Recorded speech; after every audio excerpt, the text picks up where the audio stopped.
Civilization or Barbarism, an Authentic Anthropology by Dr. Cheikh Anta Diop.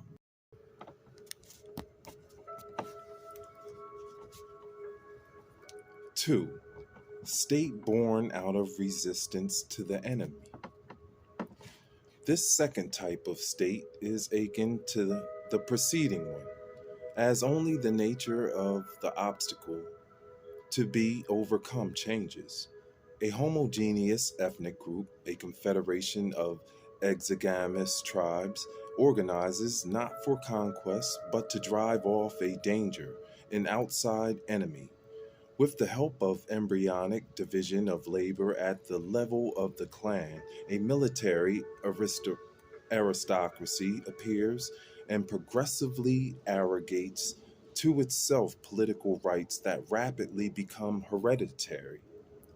The ideological superstructure will give privilege, in this case to a military profession, which outclasses all others because of the risk involved.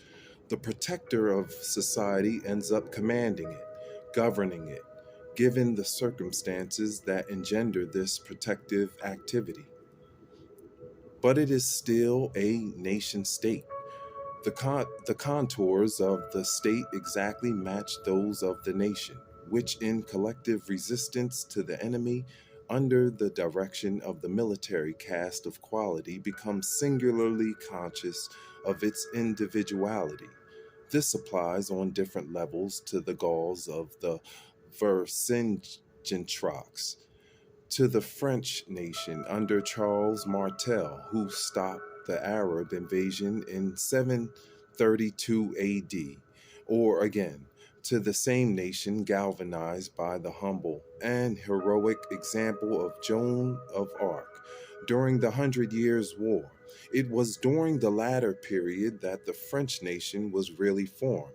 One might say as much of the Greeks against the Persians during the Median Wars in the 5th century BCE, the Nubia of antiquity under Queen Candace against the armies of Augustus Caesar commanded by General Patron, the Mossi against the emperors of Mali and Songhai in the Middle Ages and in the 16th century, the ancient Chinese building the Great Wall of China, the most colossal military defensive work ever built by humanity in the past. Even though the military function is given privilege in the ideological superstructure of such a state, it is no less true that, as in the preceding case, it is used, so to speak, for internal purposes, and not essentially conceived for the domination of one ethnic group by another.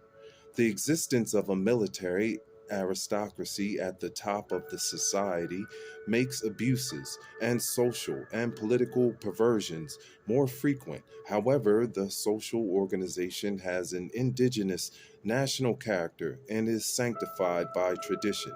It can easily assume the structure of a caste in the African, not the Hindu sense. And we'll stop right there and continue back off with civilization or barbarism. I'm Uriel. Highest heart.